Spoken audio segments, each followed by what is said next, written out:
Powered by the Montana Television Network. This is the Noon News from Montana's news leader. Good afternoon, and thanks so much for joining us today. I'm Aja Goare. Federal authorities arrested a man in Washington state today for allegedly sending suspicious packages to military and government facilities around the nation's capital. CBS's Angelica Alvarez has more. Police arrested 43-year-old Tran Kong Fan early this morning at his home in Everett, Washington. He's accused of sending explosives to federal facilities around Washington, D.C. A package sent to the National Defense University at Fort McNair in Washington was flagged as suspicious during the normal screening process, and the building was evacuated. The package contained materials that tested positive for explosives, including black powder. It also appeared to have a fuse attached. In all, similar packages were mailed to about 10 federal facilities in the area, including the CIA and NSA. All of the packages were rendered inert by disposal units at each base and sent to the FBI lab at Quantico, Virginia for examination. The packages also included letters, which law enforcement sources described to CBS News as threatening and rambling.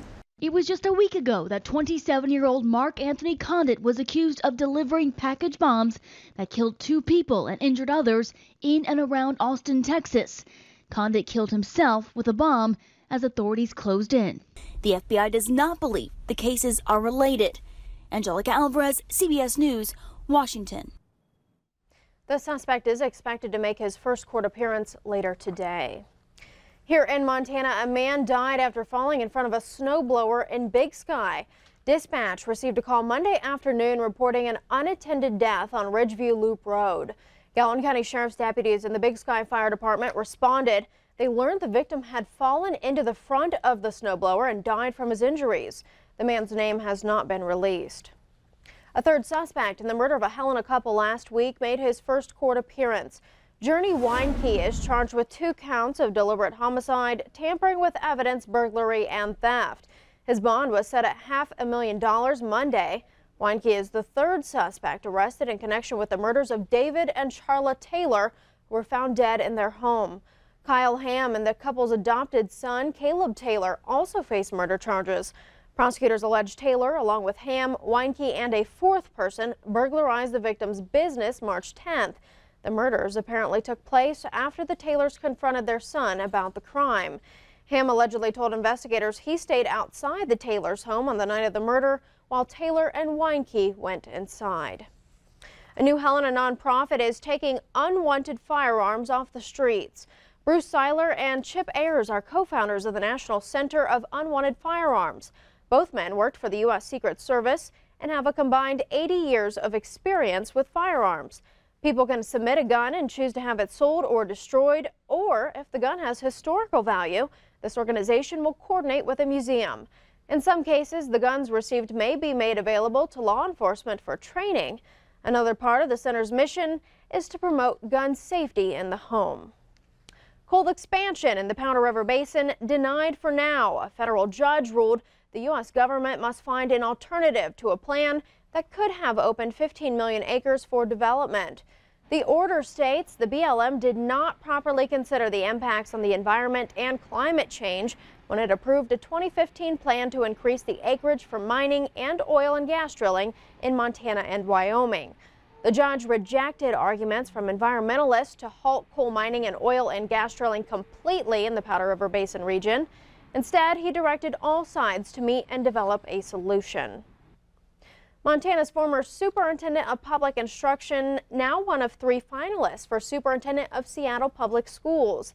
Denise Juneau served as Montana's top public education official from 2008 to 2016. She later ran for Montana's lone U.S. House seat, but lost to Ryan Zinke.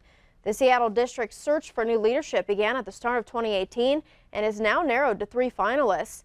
The district serves more than 53,000 students. The school board anticipates voting to authorize contract negotiations with their selected candidate in April. Plans for a new Bozeman High School are finally coming to life after Monday's groundbreaking ceremony.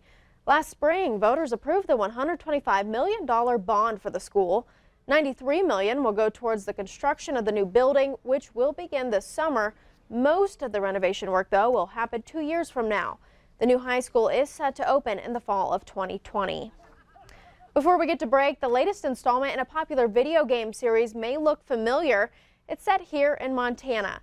The Missoula GameStop saw quite the crowd Monday as gamers piled in for the release of Far Cry 5.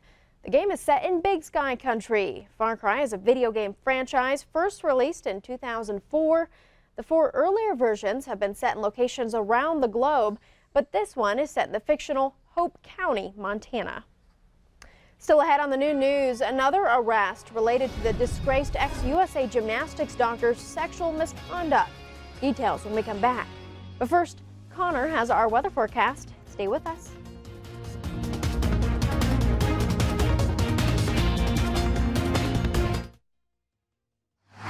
You're watching MTN News with Aja Goare, Storm Tracker weather with Ed McIntosh, and Farm and Ranch News.